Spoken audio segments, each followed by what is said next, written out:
নমস্কার, দেখছেন talk to Bangla. আমি অভিষেক রয়েছে আপনাদের সাথে। এই মুহূর্তে যে খবর নিয়ে উপস্থিত হয়েছে, রাহুল গান্ধীর কথা এবার কিন্তু নড়ে চড়ে বসলো ইলেকশন কমিশন। এবং শুধু তাই নয়, একদম জ্ঞানেশ কুমারের কথা আর শোনা হচ্ছে না, অর্থাৎ ইলেকশন কমিশন আর তার কথা কি শোনা হচ্ছে না, তেমন একটা প্রেক্ষাপট এই মুহূর্তে উঠে আসছে, তেমন ইঙ্গিত এই মুহূর্তে উঠে আসছে। আজ সকালের খবর, বিগ ব্রেকিং এই মুহূর্তে, একদম সরাসরি দ্য ইন্ডিয়ান এক্সপ্রেস, সেখানকার ফার্স্ট যে আর্টিকেলটা আজকে বেরিয়েছে, দেখুন, exclusive. After Rahul Gandhi's Aland fraud charge, EC makes Aadhaar linked phone mandatory for online voter deletion। অত্যন্ত গুরুত্বপূর্ণ এই প্রেক্ষাপট, তার কারণ রাহুল গান্ধীর 18ই সেপ্টেম্বর যে প্রেস কনফারেন্স তিনি করেছিলেন, সেখানে তিনি বলছেন যে হঠাৎ করে মানুষ যেখানে নিজের ফোন নাম্বার দিয়ে ডিলিট করছে না voter ID card, voter ID যে একদম প্যানেল থেকে, সেখান থেকে কি করে বাদ চলে যাচ্ছে, এবং যে মানুষের নাম্বার দিয়ে একদম ইলেকশন কমিশনের ভোটার প্যানেলে দেখানো হচ্ছে যে এই ভদ্রলোক বা এই ভদ্রমহিলা সরাসরি ডিলিট করে দিয়েছেন, কিন্তু আদপে তিনি করেননি। অর্থাৎ তার ফোনে ওটিপি আসার কথা, সেই ওটিপি তার ফোনেই আসেনি, এবং সম্পূর্ণ বিষয়টা হয়ে গিয়েছে যাদের ফোন নাম্বার কিংবা যাদের নাম ব্যবহার করে করা হয়েছে তাদের অজ্ঞাতে, অর্থাৎ তারা জানতেনই না, অথচ ভোটার কার্ড তারা নাকি ডিলিট করে দিয়েছেন তাদের ফোন নাম্বার ব্যবহার করে, তাদের নাম ব্যবহার করে। কিন্তু সেটা আর সম্ভব নয়। এই যে রাহুল গান্ধীর বক্তব্য, সেটার পরেই কিন্তু এই সম্ভব নয় কাজটা করলো, এবং সেই ক্ষেত্রে বিভিন্ন ধরনের কিন্তু তারা ক্লজ এনেছে। এবার থেকে আপনাকে সই করতে হবে ডিজিটালি, তারপরেই সম্পূর্ণ প্রসেসটা এগিয়ে যাবে সামনের দিকে। যে আপনার মোবাইলে ওটিপি আসবে কি আসবে না সেটা অনেক পরের কথা, কিন্তু যে কোনো সময় এই মুহূর্তে ই সিগনেচার, একদম ইলেকট্রনিক সিগনেচার আপনার ফোনের মধ্যে করতে হবে আপনাকে। তার পরবর্তীতে এই ঘটনাটা ঘটাতে পারে যদি কেউ তখন দেখা যায় যে আধার কার্ডের সঙ্গে ভোটার কার্ডের লিংক নেই, কিংবা আধার কার্ডের সঙ্গে ভোটার কার্ডের নাম ম্যাচ করছে না, তাহলে কোনোভাবে ভোটার লিস্ট থেকে নাম ডিলিট করতে পারবে না কেউ। বিভিন্ন ক্লজ আছে, সমস্তটা বলবো, কিন্তু এই মুহূর্তে সবচেয়ে গুরুত্বপূর্ণ যেটা খবর, রাহুল গান্ধীর প্রেস কনফারেন্সের পর কিন্তু নড়ে চড়ে বসলো ইলেকশন কমিশন। যে ইলেকশন কমিশন একদম 18ই সেপ্টেম্বরই জানিয়ে দিয়েছিল যে না, অনলাইনে ভোটার কার্ড ডিলিট করা যায় না, কারোর নাম ডিলিট করা যায় না, বিভিন্ন কিছু। তাহলে হঠাৎ করে গতকাল থেকে দেখা যাচ্ছে যে ইলেকশন কমিশনের পোর্টালে নতুন কিছু নিয়ম এসছে, সেই সমস্ত কিছু নিয়ে আলোচনা করব। তার আগে অবশ্যই টক টু বাংলা ইউটিউব চ্যানেলটিকে সাবস্ক্রাইব করে দিন, এই ভিডিও দেখুন শেষ অবধি স্কিপ না করে। আপনারা জানেন যে রাহুল গান্ধী 7ই আগস্ট প্রথমে একদম মহাদেবপুরা, কর্ণাটকের মহাদেবপুরা, সেখানটা নিয়ে একদম বিশাল একটা খুলাসা করেন। তিনি বলেন যে মহাদেবপুরা যে জায়গাটা, একটা মাত্র বিধানসভা এলাকায় 1 লক্ষেরও বেশি ভুয়ো ভোটার ঢুকিয়ে দেওয়া হয়েছে, এবং তাদের কিন্তু কোনো অস্তিত্বই নেই। কারণ কারো বাড়ির নামের নাম্বারের পাশে শূন্য বাড়ির নাম্বার, কারোর নামের পাশে দেওয়া আছে IJKLMNOP, এই ধরনের বিভিন্ন কিছু ঘটনা ঘটছে, এবং সেটা নিয়েও সাফাই দিয়েছিলেন জ্ঞানেশ কুমার। কিন্তু সেই জ্ঞানেশ কুমার সাফাই দেওয়ার পরবর্তীতে আবারও একদম হাইড্রোজেন বোম ফাটাবেন রাহুল গান্ধী, কিন্তু তার আগে তিনি প্রেক্ষাপটটা এইভাবে সাজিয়েছিলেন যে একদম সরাসরি 7ই আগস্ট তিনি যদি বলেন যে ভুয়ো ভোটার ঢোকানো হচ্ছে, অর্থাৎ ভোটার অ্যাডিশনের কথা, নতুন ভোটার ঢোকানোর একটা প্রক্রিয়া আছে, ফর্ম 6 ইলেকশন কমিশনের পোর্টাল থেকে ডাউনলোড করে ভর্তি করতে হয়। যারা 18 থেকে 24 বছর পর্যন্ত নতুন ভোটার হিসেবে নাম ঢোকাতে চাইছেন তাদের জন্য ফর্ম 6 ব্যবহার করা হয়, কিন্তু প্রচুর ইরেগুলারিটিস ছিল সেই ক্ষেত্রে। একদম এই ফর্ম 6টা ব্যবহার করা হচ্ছিল একদম যাদের বয়স 90, যাদের বয়স 80, যাদের বয়স 56, তাদের ক্ষেত্রে নতুন ভোটার হিসেবে কোথাও তারা অ্যাড হচ্ছে। ফর্ম 7টা ব্যবহার করা ভোটার লিস্ট থেকে কারোর নাম ডিলিট করার ক্ষেত্রে, এবং ফর্ম 8টা ব্যবহার করা হয় একদম সরাসরি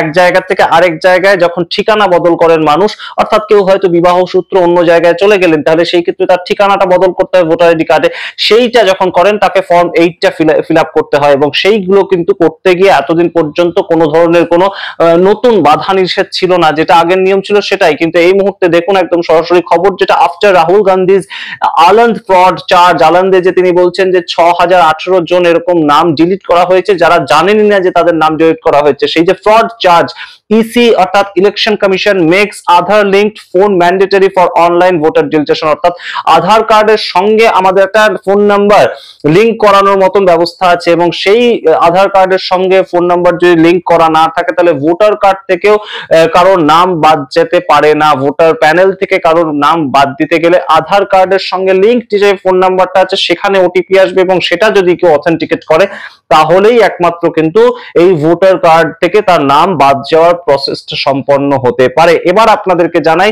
যে কোন জায়গাটায় সবচেয়ে গুরুতর একটা চেঞ্জ এনেছে ইলেকশন কমিশন। দেখুন একদম সরাসরি কিন্তু এখানে লেখা আছে earlier applicants could submit form on the EC apps, অর্থাৎ ইলেকশন কমিশনের যে অ্যাপ সেখানে and portal after connecting a phone number with an existing elector's photo identity card epic number with no verification done of whether the details indeed belong to them। অর্থাৎ এর আগের যে প্রসেসটা ছিল সেখানে এত কড়াকড়ি ছিল না, সেখানে যে কোনো একটা ফোন নাম্বার তিনি কানেক্ট করতে পারতেন এবং সেই ফোন নাম্বারটা দিয়ে তার যে এপিক ভোটার আইডি কার্ডের নাম্বারটা সেটা পুট করলেই একদম তার সেই যে ফোন নাম্বারটা পুট করা হলো সেই ফোন নাম্বারে ওটিপি চলে আসতো এবং সেই ওটিপি দিয়ে আপনি ডিলিট করে দিতে পারতেন। কিন্তু এখন যেটা করা হলো দ্য ই সাইন ফিচার, এটা নতুন ফিচার আনা হলো। The e sign feature not present till Monday could be seen on the ECI's ECI net portal on Tuesday, অর্থাৎ এই মঙ্গলবার থেকে গতকাল থেকে এটা একদম অ্যাভেলেবেল হয়েছে। মানডে পর্যন্ত এই ই সাইনের যে বিষয়টা সেটা ছিল না, নতুন একদম সংযোজন। কেন এই নতুন সংযোজন? 18ই সেপ্টেম্বরে রাহুল গান্ধীর চার্জের প্রভাব। রাহুল গান্ধী বলে দিয়েছেন যে ভোটার ডিলিটেশন হচ্ছে সফটওয়্যারের মাধ্যমে, আপনারা কি করছেন এই প্রশ্ন তিনি তুলেছিলেন। তিনি বলেছিলেন যে আমি কোর্টে যাওয়াটা আমার কাজ নয়, এই সামগ্রিক প্রেক্ষাপটে কোর্টে গিয়ে আমি কিছু করতে পারবো না, কারণ ইলেকশন কমিশনারের বিরুদ্ধে এফআইআর রেজিস্টার করা যায় না, এরকম বিল পাস করিয়েছে 2023 সালে মোদী সরকার। তাহলে সেই ক্ষেত্রে আমি কি করে যাব কোর্টে?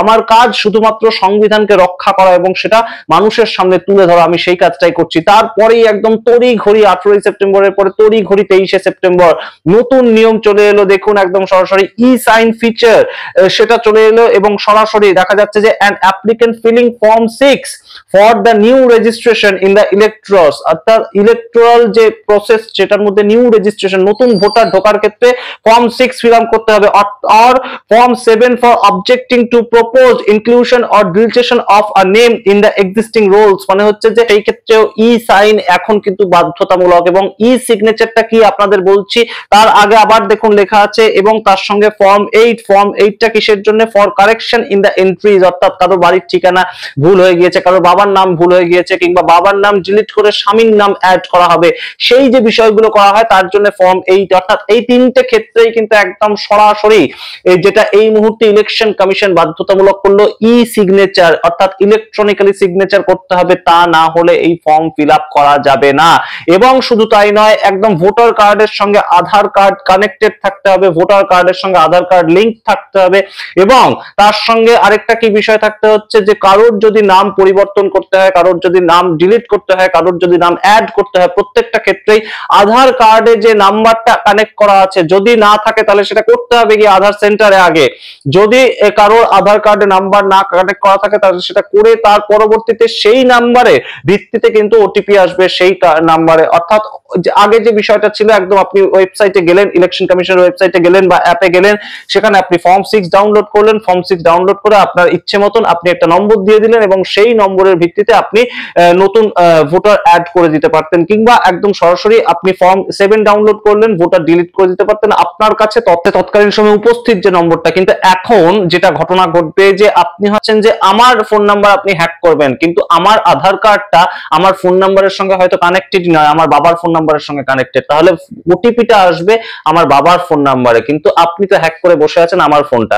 সুতরাং বুঝতেই পারছেন যে এই মুহূর্তে আরো কঠিন হলো বিষয়টা। সফটওয়্যারের মাধ্যমে হ্যাক করার মাধ্যমে যে ডিলিট করার পদ্ধতিটা সেটা কিন্তু অনেকটাই আটকানো যাবে। এটাই হয়তো কোথাও গিয়ে রাহুল গান্ধী বলতে চেয়েছিলেন যে আমাদের কাজ সংবিধানকে রক্ষা করা, সুষ্ঠুভাবে মানুষের যে বেসিক অধিকার সেটাকে একদম সঠিকভাবে আগলে রাখা, সেটাই আমাদের কাজ। ইলেকশন কমিশন এবং আমার মধ্যে কোনো দ্বৈরথ নেই, ইলেকশন কমিশনও চায় যে সুষ্ঠুভাবে একদম সরাসরি ইলেকশনটা হোক। দেশে ভারত পৃথিবীর যে সর্ববৃহৎ গণতন্ত্র সেটাকে রক্ষা করার দায়িত্ব ইলেকশন কমিশনের এবং সেটাই আমিও চাই। তাহলে সেই ক্ষেত্রে আমাদের মধ্যে কোনো দ্বৈরথ নেই এবং সেই কাজটাই কিন্তু এই মুহূর্তে দেখা যাচ্ছে যে ইলেকশন কমিশন করলো। রাহুল গান্ধীর প্রেস কনফারেন্স করার পরেই যে একদম একদম সরাসরি ই সিগনেচার নতুন ফিচার নিয়ে এলো এবং সেটা ছাড়া কেউ কিন্তু একদম ভোটার কার্ড ডিলিট করতে পারবেন না। অর্থাৎ কারো নাম ভোটার লিস্ট থেকে ডিলিট করতে গেলে কে অ্যাপ্লিকেন্ট হিসেবে ডিলিট করছে তাকে সিগনেচার করতে হবে ফোনের মধ্যে। সেই সিগনেচারটিতে ম্যাচ না করে তাহলে পরবর্তী স্টেপে যাওয়া যাবে না, অর্থাৎ ভোটার কার্ডের যে ডিলিট করার পদ্ধতি সেটা করা যাবে না। সুতরাং ই সিগনেচার নতুন ফিচার, মোবাইল নাম্বার আধার কার্ডের সঙ্গে যেটা লিংক আছে সেখানেই একমাত্র ওটিপি যাবে, সেটা নতুন ফিচার। এবং তার সঙ্গে আরেকটা গুরুত্বপূর্ণ বিষয় যে ভোটার কার্ডের সঙ্গে কারো যদি আধার কার্ড লিংক না থাকে তাহলে সে রীতিমতন যেমন ভোট দিচ্ছে তেমনই ভোট দিতে পারবে, পরবর্তীতে তার নামও কেউ ডিলিট করতে পারবে না এবং তার নাম পরবর্তীতে অন্য জায়গায় যে ট্রান্সফার করা কিংবা তার একদম ঠিকানা ট্রান্সফার করা সেটাও পারবে না। এবং তার সঙ্গে লাস্ট যেটা খুব গুরুত্বপূর্ণ বিষয় যে আধার কার্ডের যে নামটা রয়েছে সেটাই যদি ভোটার কার্ডে না থাকে, আধার কার্ডে যে ঠিকানাটা রয়েছে সেটা যদি ভোটার কার্ডে না থাকে তাহলেও কিন্তু সেই ক্ষেত্রে তার ভোট গ্রহণ করা হবে না। সুতরাং প্রত্যেকটা কিন্তু গুরুত্বপূর্ণ পয়েন্ট এই মুহূর্তে একদম নড়ে চড়ে বসতে বাধ্য হলো ইলেকশন কমিশন। সুতরাং কোথাও না কোথাও ইরেগুলারিটিস ছিল সেটা তারাও কিন্তু পক্ষান্তরে মেনে নিল। যতই তারা 18ই সেপ্টেম্বরের প্রেস কনফারেন্সের পরে একদম তারা জানিয়ে দিক যে না না না না কোনোভাবেই একদম রাহুল গান্ধী যা বলছেন ইনকারেক্ট বলছেন, এইভাবে অনলাইনে ভোটার ডিলিটেশন হয়ই না, কিন্তু সম্পূর্ণ পদ্ধতিটাতে যে বদলটা এসেছে পর পর পর পর বদলগুলো সেটা নিয়ে আজকের যা ইন্ডিয়ান এক্সপ্রেস সেখানে যে আর্টিকেলটা বেরিয়েছে একদম বিস্তারিত ভাবে আর্টিকেলটা বেরিয়েছে, সেটাকে আপনারা পড়তেও পারেন। সেই আর্টিকেলটা দেখে কিন্তু বোঝাই যাচ্ছে এই মুহূর্তে নড়ে চড়ে বসেছে ইলেকশন কমিশন। সুতরাং এই বিষয়গুলো অনেকটাই মাইলেজ দেবে রাহুল গান্ধীকে, তেজস্বী যাদবকে, সামগ্রিকভাবে আইএনডিআই জোটকে বিহার ভোটের আগে, সেটা কিন্তু এই মুহূর্তে অনেকেই মনে করছেন। তার কারণ তারা কিন্তু বলতে পারবেন যে রাহুল গান্ধী সঠিক কথা না বললে ইলেকশন কমিশন জ্ঞানেশ কুমার যেভাবে একদম এককাট্টা মনোভাব নিয়ে পক্ষপাতদুষ্ট আচরণ করার মতন তিনি সবসময় ব্যবহার করছিলেন, সেখান থেকে তাদের এই পরিবর্তনগুলো কি করতে পারত বা করার তারা চেষ্টা করত, এই কথাগুলো কিন্তু এই মুহূর্তে প্রচার করবেন রাহুল গান্ধীরা। আজকে রাহুল গান্ধী বিহারেই রয়েছেন, এখন দেখার বিষয় রাহুল গান্ধী এই বিষয়ে কিছু বলেন কিনা। আপনাদের মতামত অবশ্যই দেখার অপেক্ষায় রইলাম। দেখতে থাকুন টক টু বাংলা, অবশ্যই টক টু বাংলা ইউটিউব চ্যানেলকে সাবস্ক্রাইব করে দিন। ধন্যবাদ।